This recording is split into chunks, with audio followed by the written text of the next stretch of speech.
Bonjour, bienvenue à l'émission Cœur à Cœur. Aujourd'hui, nous sommes au cœur de la parole. Mon nom, c'est Pasteur Jude. Donc, nous avons notre émission Cœur à Cœur. Donc, nous avons bien évidemment, plusieurs rubriques. Et sur ces rubriques que nous parlons, Dieu change-t-il d'avis? D'abord, je veux vous remercier d'être à l'écoute de cette émission.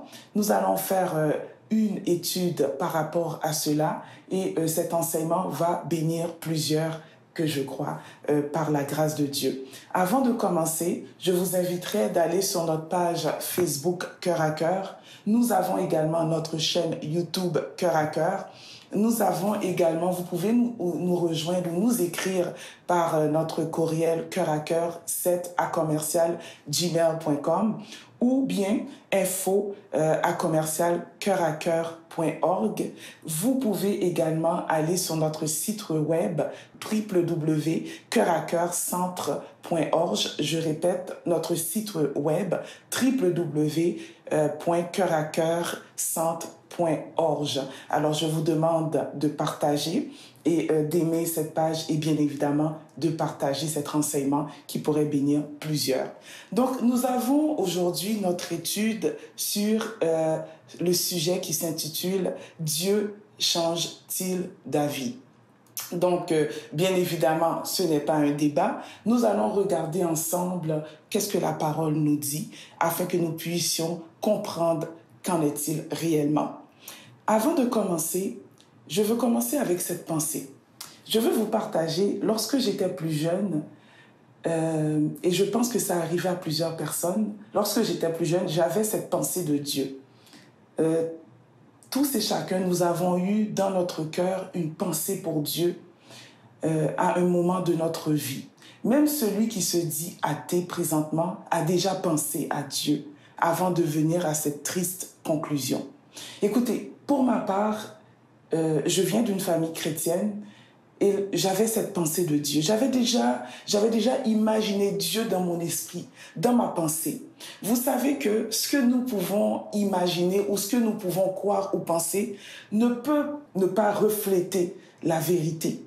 Et il y en a plusieurs également qui ont imaginé un Dieu lointain, un Dieu froid, un Dieu punitif, un Dieu qui n'a aucune relation avec ses enfants. Donc, nous pouvons voir plusieurs écoles de pensée et chaque personne avait leur perception par rapport à Dieu. Plusieurs également sont arrivés à cette triste conclusion après avoir réfléchi sur la personne de Dieu. Ah, Dieu n'existe pas et ils sont devenus athées. Plusieurs également n'ont jamais eu de relation avec Dieu. Mais lorsqu'il leur arrive une situation déplorable, ils viennent à dire « Dieu, pourquoi m'as-tu abandonné ?» Ou bien même, ils ont amené Dieu sur le banc des accusés. « J'accuse Dieu. C'est Dieu qui est à la cause ou bien qui est à l'origine de ce problème. Si Dieu est amour, pourquoi n'a-t-il pas réagi? Pourquoi Dieu a laissé faire cette situation dans ma vie? » Nous pouvons amener plusieurs conclusions. Et nous voyons que par ces conclusions, nous pouvons aussi avoir une méconnaissance de qui est Dieu. Ce n'est pas parce que j'apporte une pensée ou une façon de voir Dieu qui veut forcément dire que Dieu est cette personne-là. Et pour mieux connaître Dieu, nous devons bien évidemment connaître le Dieu de la Bible, le Dieu de sa parole. Et par rapport à cela, nous pourrions mieux connaître Dieu. Alors, il m'a semblé bon, il m'a semblé plus sage de définir qui est Dieu. Avant de dire « voici comment que Dieu agit », nous devons connaître qui est notre Dieu. À la lumière de la parole, la Bible nous dit quel est le caractère de Dieu. Nous devons, avant de définir une personne, nous devons mieux connaître cette personne, nous devons connaître son caractère. Et le caractère de Dieu, nous savons l'essence de Dieu, que Dieu est amour. Mais nous savons également que Dieu ne ment pas. Dieu ne peut se tromper. Dieu ne se renie pas lui-même. Dieu est fidèle. Dieu est juste. Il est compatissant. Il est miséricordieux. lent à la colère, riche en bonté et en fidélité. Nous savons que Dieu est infiniment bon. Donc, nous allons dans cette avenue que la Bible nous propose par rapport à Dieu. Et nous savons que la parole de Dieu est la vérité. Dieu également a certains attributs. Dieu est omniscient. Dans son omniscience, Dieu connaît tout. Il connaît le passé, il connaît le présent et il connaît le futur. Rien ne lui échappe. Dieu n'est pas surpris par une situation ou un événement. Dieu a encore un autre attribut. Il est omniprésent. Il remplit tout. Il remplit l'univers. Il est partout, en même temps, et il est présent. Donc, dans son omniprésence, il remplit l'univers, tout l'univers.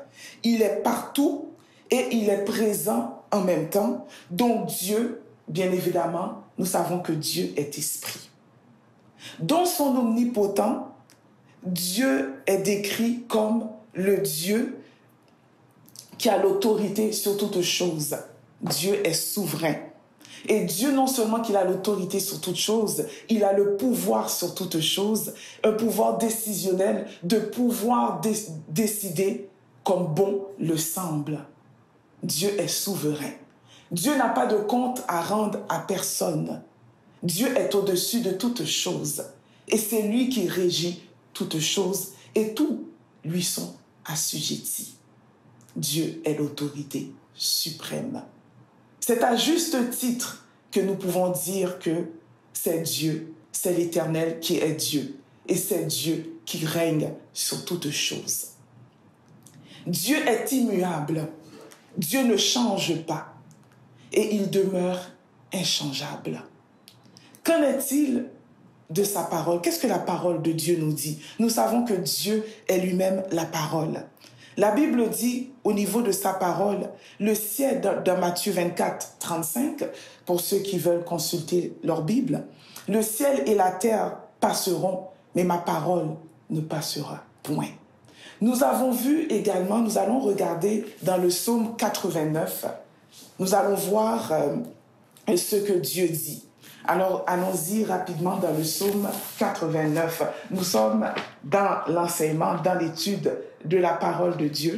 Donc, nous allons voir qui est Dieu et ce que Dieu dit de lui-même dans le psaume 89, le verset 31.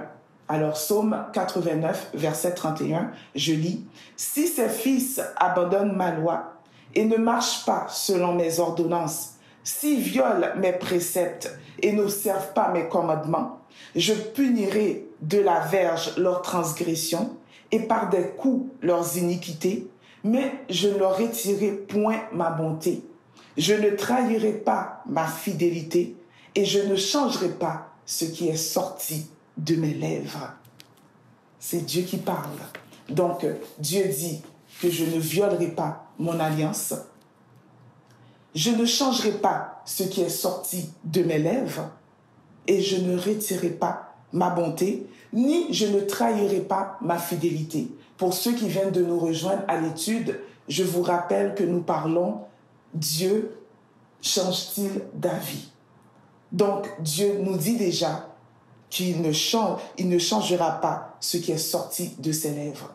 Nous allons voir le livre de Jacques, Jacques 1er, le verset 17 nous dit, Jacques 1er, verset 17, « Toute grâce excellente et tout don parfait descend d'en haut du Père des Lumières, chez lequel, il n'y a ni changement ni ombre de variation. » Donc, Dieu ne change pas et chez lui, il n'y a ni changement ni ombre de variation. Regardons ce que le livre de Nombre, le verset 23 à 19 nous dit. Allons-y, dans Nombre, verset 23 à 19. Et moi-même, je m'en vais également en même temps que vous. Donc, Nombre 23. Dieu n'est pas un homme pour mentir, ni un fils d'un homme pour se repentir. Ce que Dieu a dit, ne le fera-t-il pas? Ce qu'il a déclaré, ne l'exécutera-t-il pas? alors nous savons d'office que Dieu ne change pas. Donc Dieu ne trahit pas sa fidélité. Dieu ne viole pas son alliance. Chez lui, il n'y a ni ombre de variation. Il n'y a pas d'ombre, il n'y a ni changement, ni ombre de variation. Dieu n'est pas un homme pour mentir, ni un fils de l'homme pour se repentir. Ce qu'il a dit, ne le fera-t-il pas? Ce qu'il a déclaré, il va l'exécuter. Ce que sa bouche a dit, sa main l'accomplira. Donc, c'est cette partie que nous voyons que Dieu ne change pas. Nous allons également regarder l'autre partie qui nous dit, qui, selon les Écritures, nous montre que à certains moments, Dieu a changé d'avis. Alors, nous allons regarder. Déjà dans le livre de Jonas, Jonas 3, verset 10. Allons-y, Jonas 3, verset 10. Et je vous explique, je vous mets en contexte déjà. C'est le peuple de Ninive qui également, Dieu appelle ce peuple à se repentir. Donc Dieu déjà envoie son prophète et le prophète va pour dire que dans quelques jours, Ninive va être détruit. Et la Bible nous dit que ce peuple, maintenant, va se repentir. Donc, nous allons le lire ensemble pour regarder cette parole dans le livre de Jonas 3, le verset 10. Alors, Dieu vit qu'ils agissaient ainsi et qu'ils revenaient de leur mauvaise voie. Alors, Dieu se repentit du mal qu'il avait résolu de leur faire et il ne le fit pas. Nous allons voir également une autre situation que Dieu a également est retourné sur sa décision, si on peut dire ça ainsi. Donc, nous allons regarder dans Ésaïe 38. Parfait. Alors, Ésaïe 38, verset 1er, jusqu'au verset 5. En ce temps-là, Ézéchias fut malade à mort. Le prophète Ésaïe, fils d'Amos, vint auprès de lui et lui dit: « Ainsi parle l'Éternel, donne tes ordres à ta maison, car tu vas mourir et tu ne vivras plus. » Ézéchias tourna son visage contre le mur et fit cette prière. « Ô Éternel, souviens-toi que j'ai marché devant ta face avec fidélité et intégrité de cœur, et que j'ai fait ce qui est bien à tes yeux. » Et Ézéchias répondit d'abondantes larmes. Puis la parole de l'Éternel fut adressée à Ésaïe en ces mots: « Va, dis à Ézéchias, ainsi parle l'Éternel, le Dieu de David, ton père. J'ai entendu ta prière, j'ai vu tes larmes. Voici, j'ajouterai à tes jours 15 ans. » Alors, laissez-moi vous expliquer. Voilà que Dieu envoie son prophète pour parler au roi Ézéchias, pour lui dire qu'il lui reste peu de jours. Et après avoir reçu cette parole, le prophète Ézéchias se tourne vers Dieu et il prie. Et il demande à Dieu la vie. Il dit: « Seigneur, souviens-toi que j'ai marché devant toi avec intégrité. » Et par la suite, le Seigneur renvoie encore ce prophète pour lui dire: « Va lui dire que je vais lui ajouter encore des années. » Ces passages pourraient nous laisser croire: ah, Dieu a-t-il changé d'avis? Ou Dieu s'est peut-être-il trompé? C'est ce que nous allons voir aujourd'hui. Laissez-moi vous dire que le plan de Dieu pour la vie d'une personne ne change pas. Les promesses que Dieu t'a faites, ce que Dieu a dit de toi, les bénédictions que Dieu a réservées pour toi, Dieu ne s'en répand pas. Et ce que Dieu a prévu pour toi depuis la fondation du monde ne change pas. Parce que si Dieu avait changé, si Dieu pouvait changer d'avis, comme certains pourraient le dire, ça veut dire que si tu fais quelque chose qui n'est pas agréable aux yeux de Dieu, automatiquement, Dieu aurait pu changer d'avis. Mais Dieu ne change pas d'avis. Dieu ne change pas d'avis d'après une circonstance. Si Dieu a dit dans une situation de ta vie qu'il va agir ainsi, il t'a donné cette promesse, laisse-moi te dire que la promesse de Dieu envers toi est oui et amen. Malgré les circonstances, malgré ces situations contraires, ne pourront pas influencer cette promesse, car cette promesse, elle demeure, parce que Dieu ne change pas ce qui est sorti de ses lèvres. Nous allons voir ce que Dieu dit à Jérémie. Alors, dans la pensée de Dieu, si Dieu dit que il te voit étant comme évangéliste, par exemple, Dieu dans sa pensée, depuis la fondation du monde, il te voyait étant qu'évangéliste. Même lorsque, alors je dis, même lorsque cette personne aurait pu prendre un chemin détourné, mais Dieu, ce qu'il avait prévu pour lui, n'a pas changé, même lorsque cette personne prend un chemin détourné. Nous voyons cela dans la conversion de Saul. Nous sommes dans Acte 9, nous voyons la conversion de Saul. Nous pouvons aller le voir rapidement. Nous voyons que Saul lui-même est un persécuteur de l'évangile. Saul a un zèle amer. Saul veut combattre cette nouvelle doctrine. Saul ne partage pas cette doctrine, donc il persécute les chrétiens.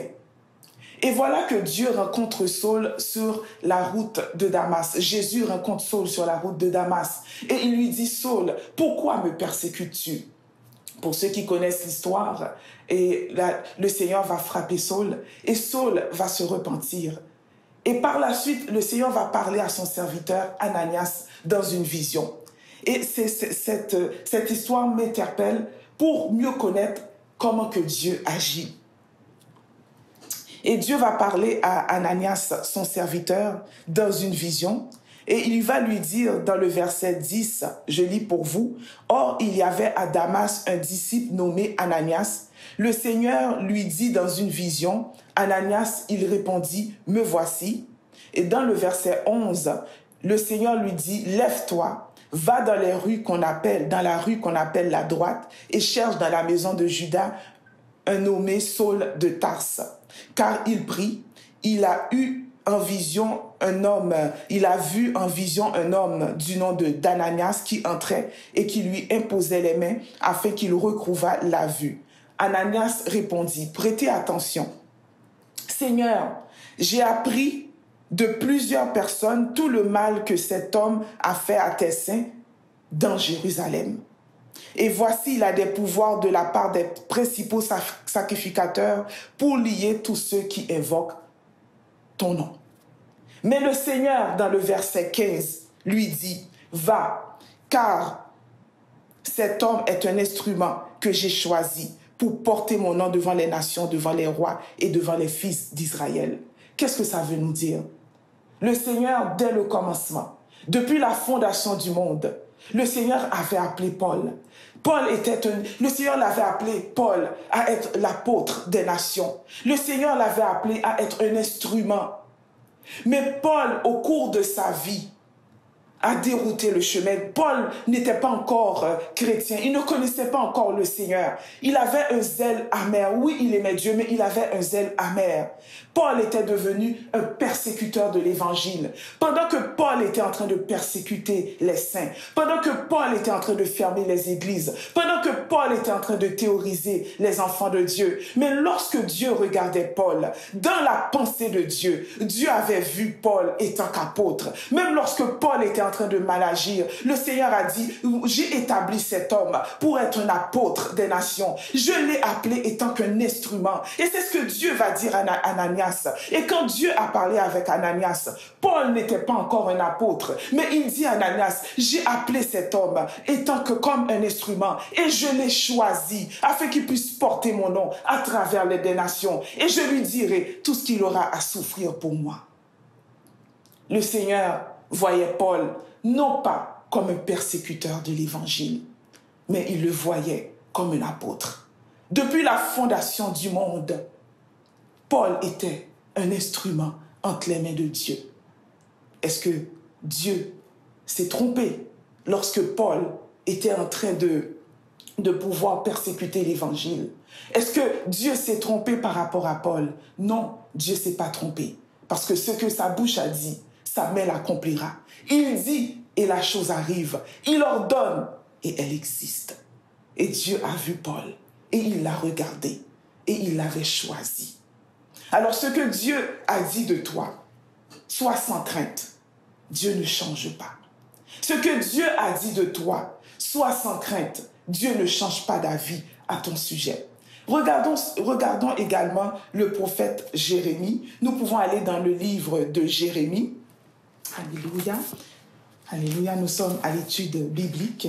Nous parlons de la parole de Dieu, donc de la part du Seigneur. Regardez ce que Dieu dit à Jérémie dans Jérémie 1er, verset 4. Il est question de la vocation du prophète. Le Seigneur lui dit, « Avant que je t'eusse formé dans le ventre de ta mère, je te connaissais. Et avant que tu fusses sorti de son sein, je t'avais établi, consacré, établi prophète des nations. » Alors nous voyons que ce que Dieu a dit pour la vie de tes enfants ne change pas. Malgré qu'ils peuvent se détourner, mais ça ne change pas. Ce que Dieu a dit de son Église ne peut pas changer. Le Seigneur a dit, je bâtirai mon Église et les portes de l'enfer ne prévaudront point contre elle. Aujourd'hui, nous sommes dans la pensée de Dieu. Ce que Dieu a dit de toi, c'est ce qui doit arriver. Malgré que cette personne peut faire quelque chose qui est différent, mais ce que Dieu a dit ne change pas. Dieu ne change pas d'avis. Dieu dit, je veille sur ma parole. Il dit à Jérémie, je veille sur ma parole afin de l'exécuter. Est-ce que peut-on dire que la volonté de l'homme influence Dieu? Absolument pas. La volonté de l'homme n'influence pas Dieu. Nous avons vu également que l'homme adopte des lois. Nous avons vu dans nos gouvernements qu'ils adoptent toutes sortes de lois, qu'ils amendent toutes sortes de lois pour pouvoir amener leur propre volonté. Mais ce que Dieu a dit, il l'a déjà dit. Même lorsqu'on pourrait venir avec une nouvelle loi, ce que Dieu a dit, il l'a déjà dit. Dieu a dit, l'homme qui quittera son père et sa mère s'attachera à sa femme et tous deux deviendront une seule chair. Même lorsqu'on viendrait avec une loi controversée, homme à homme, femme à femme, mais ce que Dieu a dit ne change pas, malgré ce que l'homme aurait pu apporter.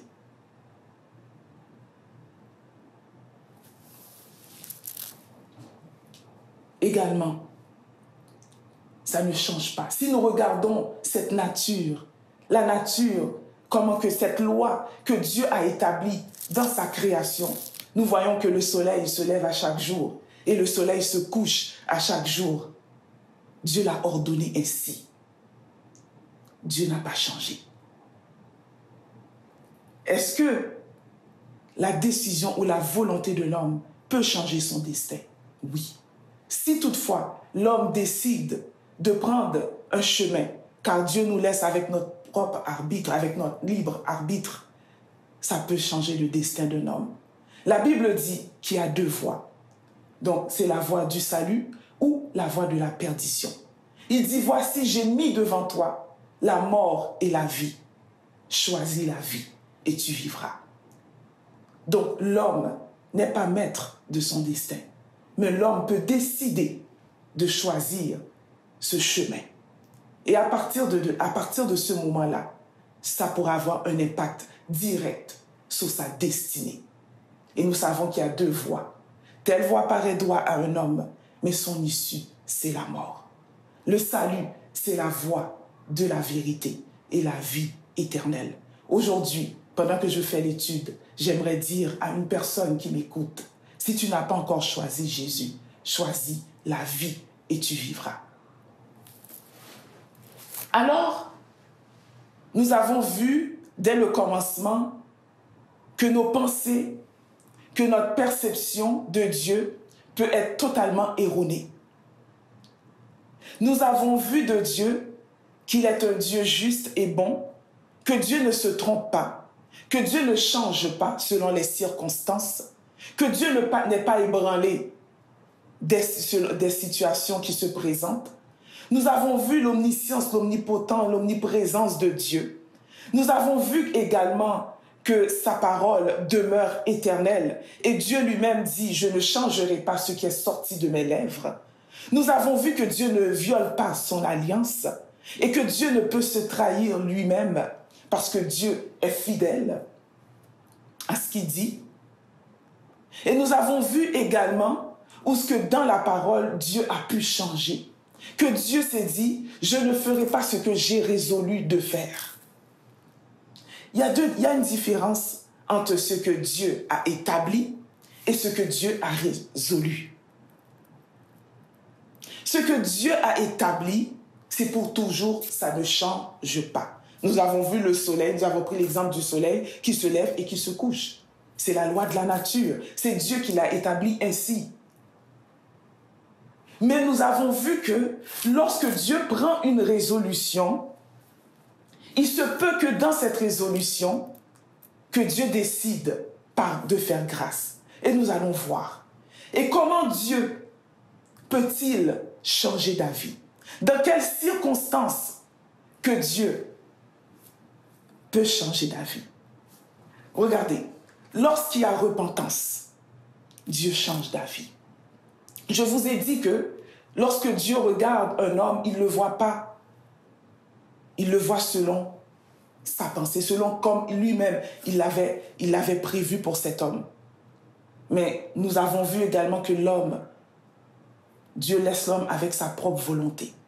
Il y a deux voies. Et quand l'homme se répand, l'homme échappe au péché.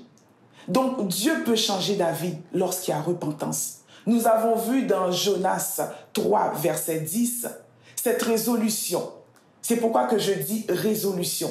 Parce que Dieu a envoyé son prophète. Et je peux vous dire une chose. Dieu, avant de sévir, ne sévit jamais comme cela. Dieu avertit. Il avertit. Il avertit. Il avertit.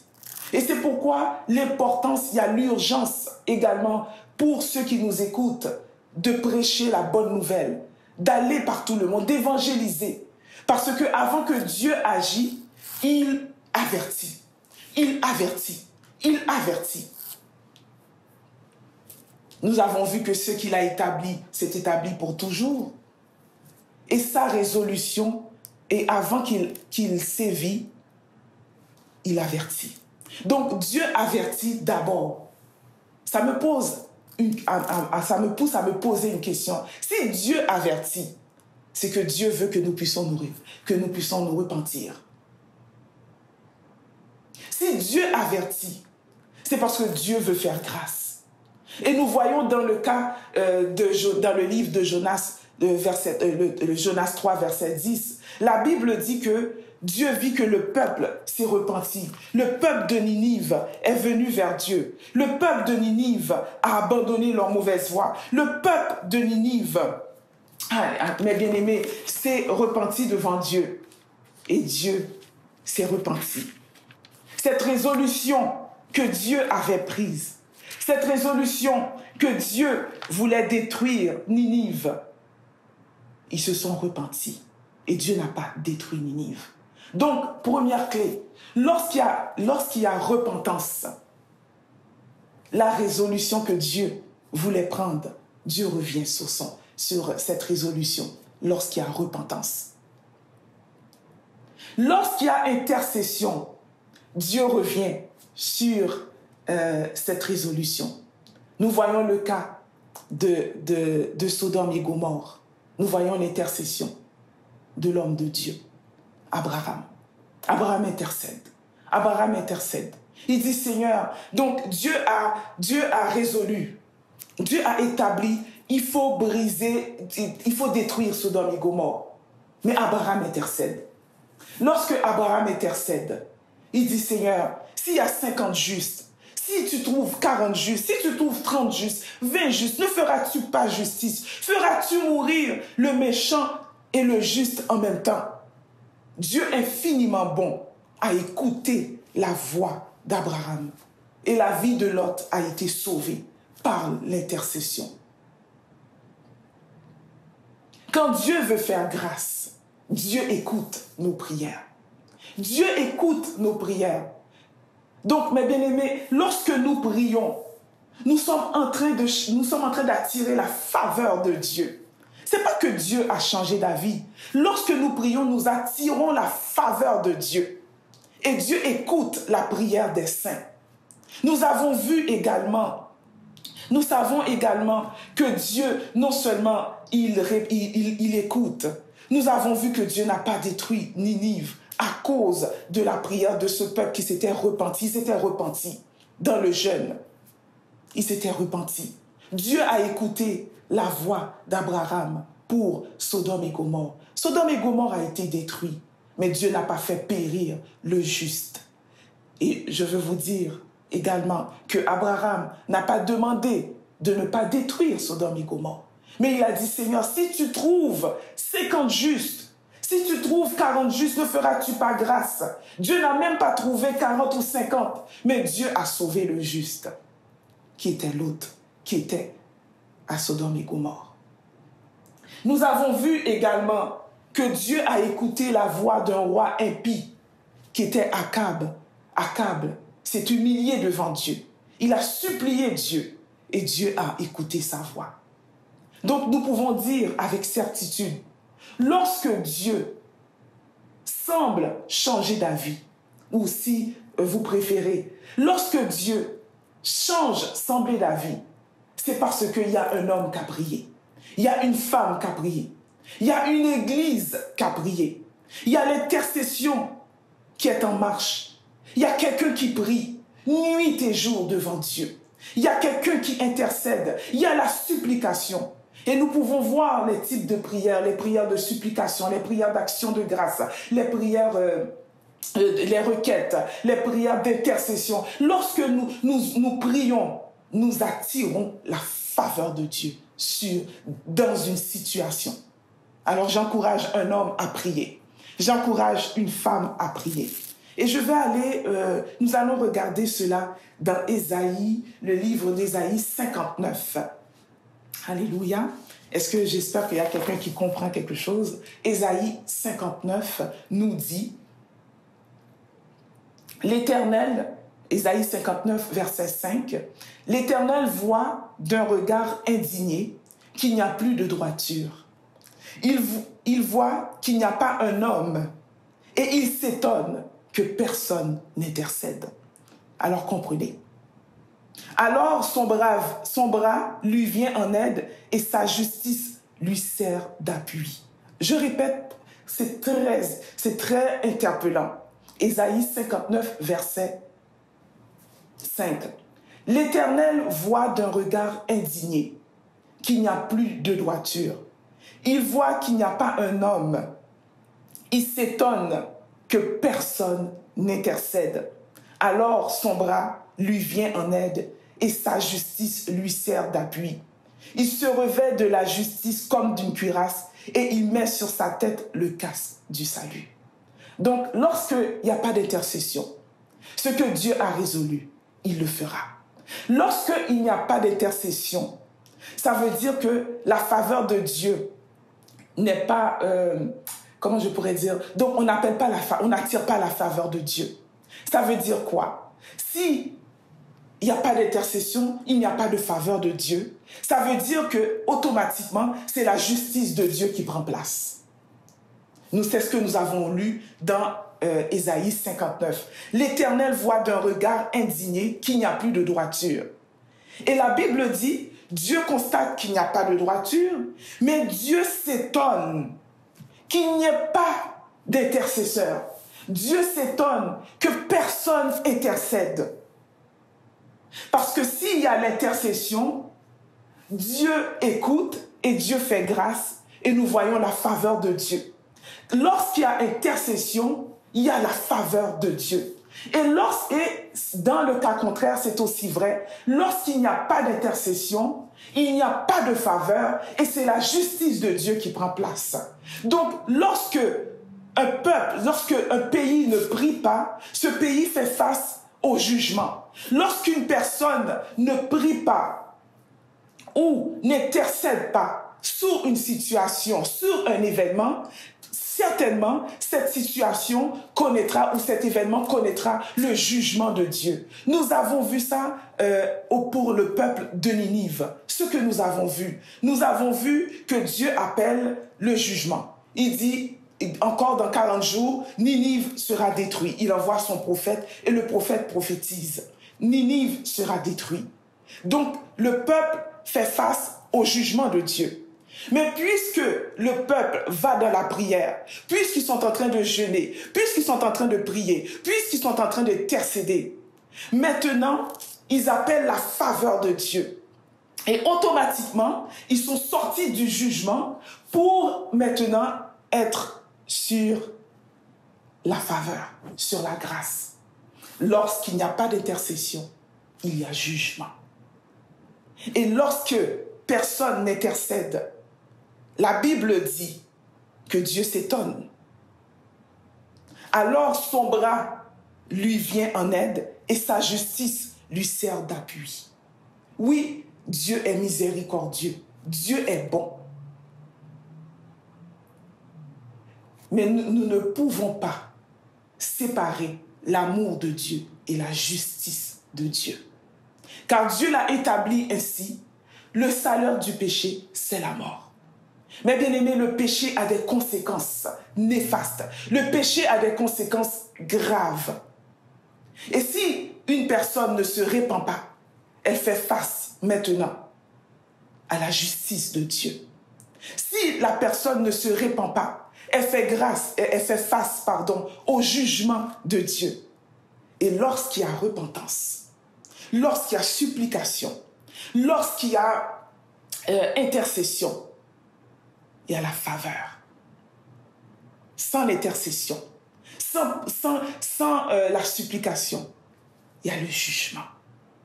Personne ne prie, personne n'intercède.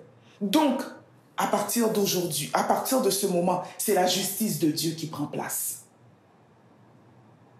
Si nous voulons connaître la faveur, si nous voulons connaître la grâce de Dieu, nous devons toujours rester dans la faveur de Dieu, à prier, à intercéder. Parce que lorsqu'il n'y a pas d'intercession, c'est le jugement, c'est la justice. Et il était justice pour Dieu de détruire Ninive.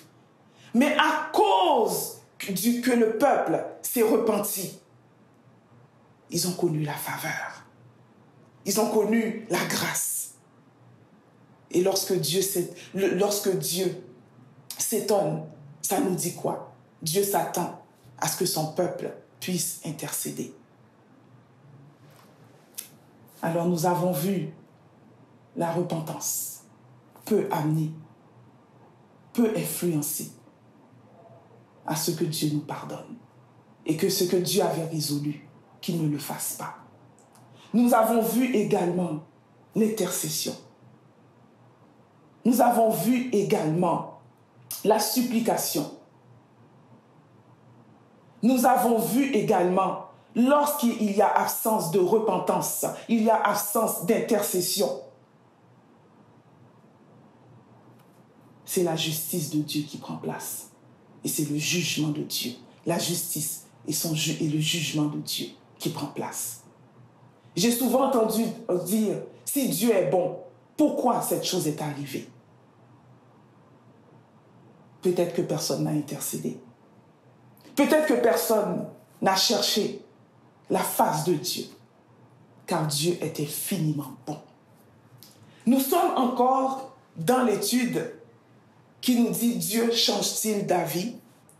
Nous avons regardé certains indices pour nous dire dans quel cas que Dieu pourrait changer d'avis. Et nous allons regarder encore une autre situation qui pourrait faire que Dieu change d'avis ou qui pourrait influencer la décision de Dieu. Nous allons voir ça dans le livre de Romains. Le livre de Romains. Alors, Romains 1er, le verset 24. Romains 1er, le verset 24.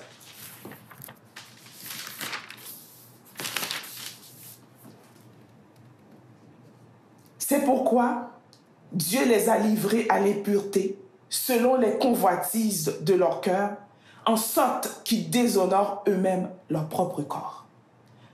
Une des décisions, une des situations, il se pourrait que tu pries pour une situation et que cette personne insiste tellement. Dieu, à l'origine, avait dit non. Le Seigneur, à l'origine, a dit non. Et je dois vous dire que lorsque nous prions, Dieu nous répond. Lorsque nous demandons une direction à Dieu, Dieu nous donne cette direction. Mais je prends le cas d'une personne qui prie. Qu'est-ce qui fait que Dieu peut nous livrer à nos propres convoitises? Je vais expliquer. Avant de vous expliquer, j'aimerais aussi aller dans le chapitre Romains 1er, verset 21, qui nous dit « Puisque, ayant connu Dieu, ils ne l'ont pas glorifié comme Dieu, ils ne l'ont point rendu grâce, mais ils se sont égarés dans leurs pensées, et leur cœur sans intelligence a été plongé dans les ténèbres. » Lorsque tu pries pour une situation, ou dans une décision, dans un mariage, ou bien dans ce que tu veux accomplir, et tant que chrétien, je veux croire que nous prions pour connaître la volonté de Dieu. Laissez-moi vous dire que Dieu ne dit pas toujours oui. Dieu n'approuve toujours... Quand tu viens pour prier, lorsque tu pries, Dieu ne va pas forcément dire oui. Il se pourrait que Dieu dise non. Et lorsque je dis que Dieu peut livrer cette personne à sa propre convoitise, ça veut dire que j'entends par là une personne qui demande à Dieu une direction. Et Dieu lui dit, je ne veux pas cette direction pour toi, prends une autre direction. Mais cette personne a déjà convoité la chose. Cette personne a déjà convoité cet homme. Cette femme a déjà convoité cet homme, ou cet homme a déjà convoité cette femme. Mais Dieu lui dit, ce n'est pas cette personne que je veux pour toi.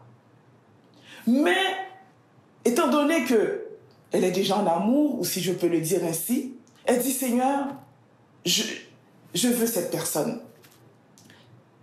Donc, cette personne insiste, elle insiste, elle insiste, elle insiste, elle insiste. Et nous pouvons voir ce type de prière. Ce type de prière devient comme une prière, une prière qui vient à convaincre Dieu.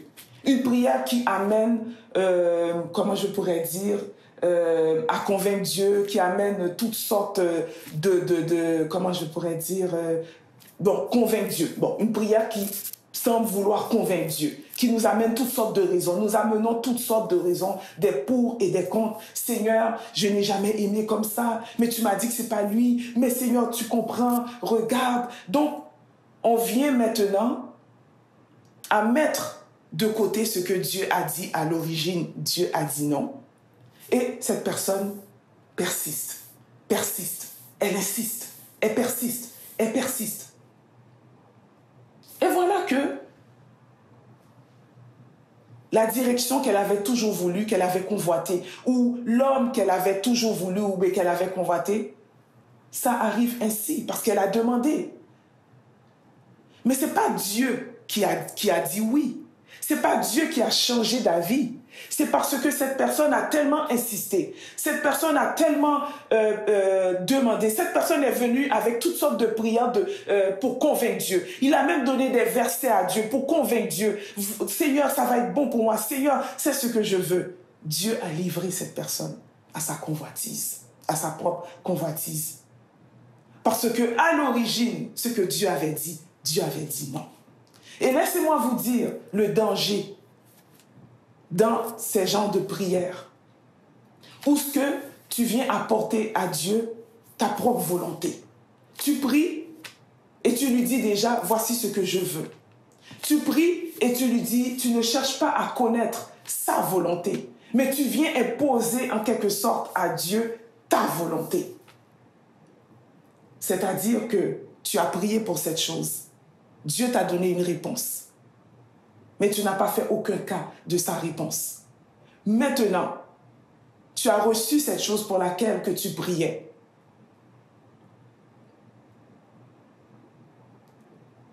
Dieu te l'a donné selon ta propre convoitise. Mais ce n'était pas la volonté de Dieu. Peux-tu dire que Dieu a changé d'avis? Peux-tu dire qu'au commencement, Dieu avait dit non? Mais je l'ai tellement convaincu qu'à la fin, il a dit oui.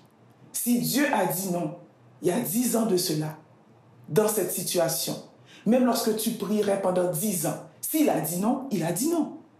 Mais il se pourrait que tu aies demandé à Dieu et que tu aies imposé à Dieu ta volonté. Seigneur, donne-moi-le. Seigneur, je veux cette direction. Seigneur, j'aimerais avoir cette direction. Et Dieu finit par te l'accorder, par ta propre convoitise. Et laissez-moi vous dire le danger dans cette propre convoitise. Il y a beaucoup de tristesse, parce que ce n'est pas la volonté parfaite de Dieu. Tu es dans sa volonté permissive. Et beaucoup de gens pleurent à l'église parce qu'ils n'ont pas cherché la volonté parfaite de Dieu. Ou peut-être ils ont ignoré cette volonté. Peut-être qu'ils ont imposé leur propre volonté à Dieu. Seigneur, c'est toi qui m'avais donné cet homme. J'ai prié pour cet homme. Mais à l'origine, qu'est-ce que Dieu t'avait dit? Non. Ce n'est pas ta prière qui a fait que Dieu a changé d'avis. Mais c'est parce que Dieu t'a livré à sa propre convoitise. Dieu ne te l'a pas donné, mais il t'a livré à sa propre convoitise. À ta propre convoitise. Donc, la Bible dit, dans Romains 1er, verset 21, ils se sont égarés dans leurs pensées, pensant dire à Dieu, je veux cette chose. Et Dieu dit, ma fille, je ne veux pas cette chose pour toi. Et cette personne continue à nourrir cette pensée. Elle s'égare dans sa pensée. Et elle persiste. Je peux prendre également exemple dans la Bible, Balaam. Cet homme, nous pouvons voir ça dans le livre de Nombres. Dieu parle à Balaam. Balak, ce roi, lorsque le peuple allait sortir d'Égypte, et le peuple, le peuple arrive, ils sont dans leur pèlerinage pour aller vers la terre promise. Balak s'oppose à ce peuple, mais il s'oppose d'une façon vraiment différente. Avant de combattre ce peuple, il veut que Balaam puisse maudire ce peuple. Et il s'est dit, c'est la seule façon de pouvoir les atteindre. Parce qu'ils ont réussi dans leur voie. Ils ont réussi dans tout ce qu'ils font. Nous sommes dans la volonté permissive. Je veux les combattre. Et je vais les combattre spirituellement. Mais laissez-moi vous dire, si vous êtes en Christ, il n'y a aucune condamnation pour ceux qui sont en Jésus-Christ. Et Balak, le roi Balak, envoie ses messagers pour dire, le roi t'appelle, Balaam, pour maudire ce peuple. Et lorsque tu auras maudit ce peuple, tu recevras de grandes honneurs. Tu recevras des grandes honneurs, de grands prix, mais maudis ce peuple. Mes bien-aimés, Balaam va dire aux messagers, restez là, passez la nuit, je vais voir ce que l'Éternel me dira. L'Éternel vient en vision, il lui dit, qui sont ces gens qui sont chez toi? Et il lui dit, voici le roi Balak m'a appelé pour maudire ce peuple. Le Seigneur lui dit, n'y va pas, car j'ai béni ce peuple. Et Balaam leur fait retourner, leur dit, je ne peux pas y aller. Balak retourne encore, il leur dit, voici encore, il envoie d'autres messagers avec encore le même message. Et Balaam, maintenant, qui a déjà convoité les grandes honneurs, qui a déjà convoité les grands prix, leur dit, passez encore la nuit, je vais voir qu'est-ce que l'Éternel va me dire. Mais à l'origine, au départ, ce que Dieu avait dit à Balaam, Dieu lui avait dit, n'y va pas. Ainsi, il vient encore pour tenter le Seigneur. Est-ce que Dieu aurait pu changer d'avis? Et Dieu a déjà vu la convoitise de son cœur. Dieu a déjà vu que Balaam voulait y aller. Dieu a déjà vu la convoitise de son cœur.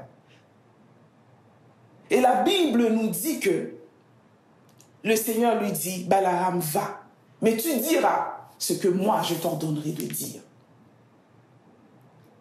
L'ange de l'Éternel a essayé d'arrêter Balaam. Il lui dit, je vois que tu prends le chemin de la perdition, le chemin de l'égarement.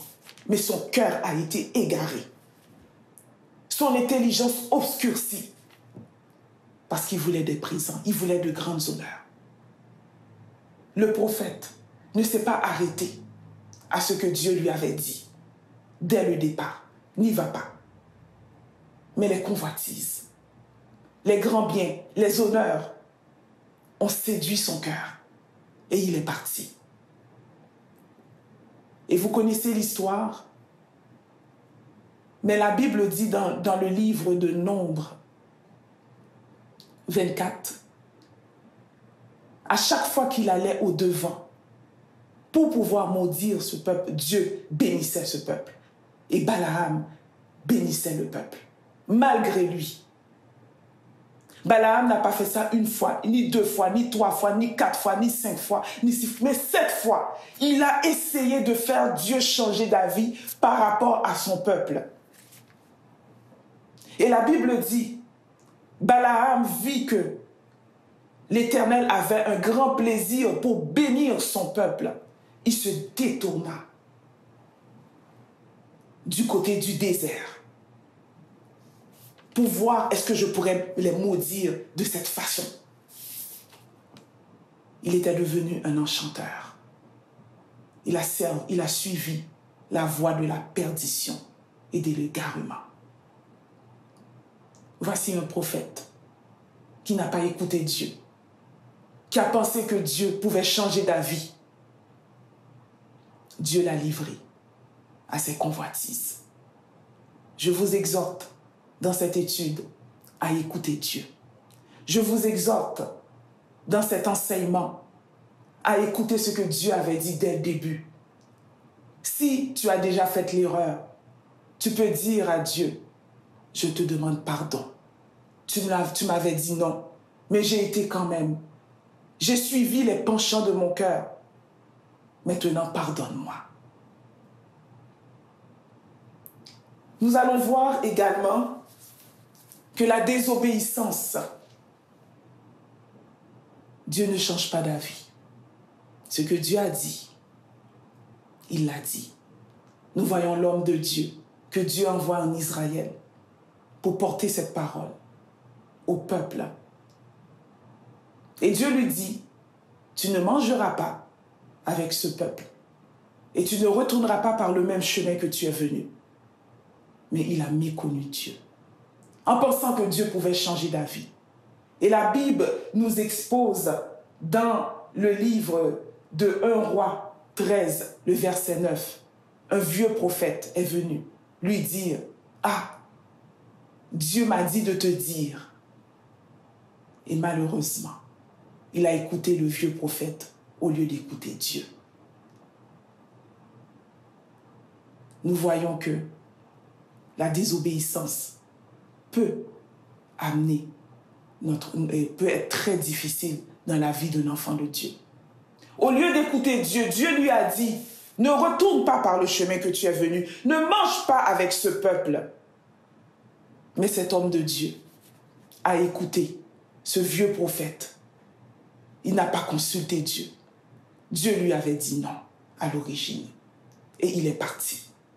Il s'est peut-être mépris. Il s'est peut-être dit, ah, peut-être que Dieu a changé d'avis. Mais bien aimé, Dieu ne change pas d'avis.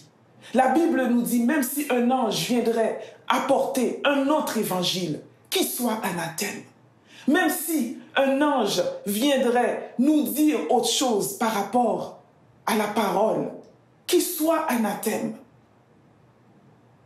Dieu ne change pas. Est-ce que Dieu change d'avis? Ou est-ce que nous-mêmes, nous nous méprenons par rapport à Dieu? Nous avons vu dans cette étude les seules choses qui peuvent amener Dieu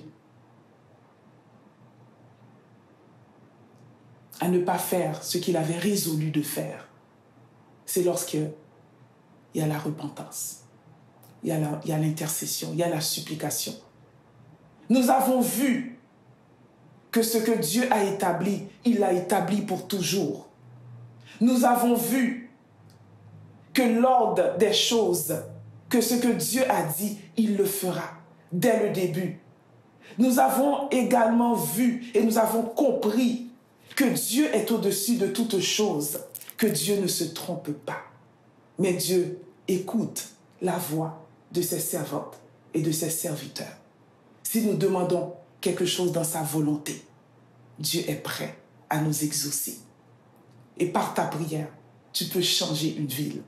Par ton intercession, tu peux changer une nation. Par ta supplication, tu peux changer une situation. Ce que Dieu avait résolu par ta prière, tu peux la changer. Mais par contre, ce que Dieu a établi, il l'a établi pour toujours. Dieu ne change pas. Nous avons vu et nous voyons également ce que Dieu avait prévu pour notre Seigneur et Sauveur Jésus-Christ.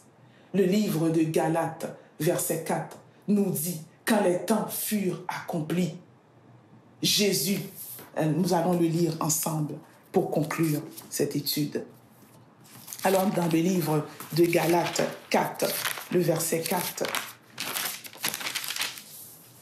la Bible nous dit « Mais lorsque les temps ont été accomplis, Dieu a envoyé son Fils, né d'une femme, sous la loi. » Donc, il y a le temps de Dieu. Et si tu vas précipitamment, ce n'est pas que Dieu a changé d'avis. Même Jésus a dû attendre son temps pour pouvoir accomplir sa mission. Galates 4, verset 4 nous dit « Mais lorsque les temps ont été accomplis, Dieu a envoyé son Fils, né d'une femme, né sous la loi. » Ce que Dieu a établi, il avait établi pour Jésus, que Jésus devait venir, que Jésus devait être l'agneau immolé. Il a même parlé de cette prophétie dans le livre de Genèse, verset 3, verset 15. Il parla à la postérité de la femme. Il lui dit, celle-ci t'écrasera la tête et toi, tu lui blesseras le talon.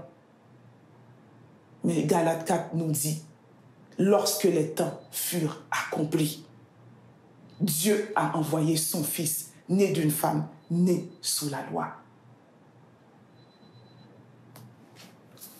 Et nous voyons cette grâce que Dieu nous donne. Je vous exhorte donc dans cette étude, dans cet enseignement, à connaître qui est Dieu, à ne pas prier selon les convoitises de nos cœurs. Je vous exhorte également à toujours intercéder, à ne pas croire que Dieu peut changer d'une minute à l'autre, car si Dieu change d'une minute à l'autre, ça veut dire que nos vies nous-mêmes ne sont pas certaines. Je peux te dire qu'aujourd'hui, ton salut est certain. Dieu ne s'est pas trompé quand il t'a appelé au salut. Dieu ne s'est pas trompé par les promesses qu'il t'a faites. Dieu les avait prévues avant même la fondation du monde. Dieu te connaissait, Dieu t'aimait. Et voilà, la seule chose qui peut amener Dieu dans sa résolution, c'est lorsque nous intercédons et c'est lorsque nous prions. Et voilà, j'espère que vous avez apprécié cette étude. Si vous avez aimé, partagez cette étude. Dieu change-t-il d'avis? Nous avons vu dans quel cas, dans quelles conditions, dans quelles circonstances que Dieu se laisse influencer. Nous avons vu que ce que Dieu a fait, il l'a fait une fois pour toutes. Nous avons vu quelle est l'essence même de Dieu, quels sont les attributs de Dieu. Nous avons vu que lorsqu'il n'y a pas de faveur, lorsqu'il n'y a pas d'intercession, c'est le jugement qui prend place. Nous avons vu également que Dieu est amour. Donc, merci d'avoir été des nôtres au cœur de la parole. Vous pouvez poser des questions, nous allons vous répondre. nous sommes là pour vous au cœur de la parole. Et j'espère qu'il y a quelqu'un qui a reçu quelque chose aujourd'hui par rapport à ce Dieu magnifique. Et également, si aujourd'hui, quelqu'un entend ma voix aujourd'hui, si aujourd'hui, tu n'as pas donné ta vie à Jésus, si aujourd'hui, tu hésites, tu tardes à donner ta voix, sache que dans la pensée de Dieu, il te voyait comme son enfant. Ne tarde pas. Ne tarde pas à dire oui. Ne tarde pas à vivre pour Dieu. Donne ta vie à Jésus. Accepte Jésus comme ton sauveur personnel. Amen et amen. Que Dieu vous bénisse.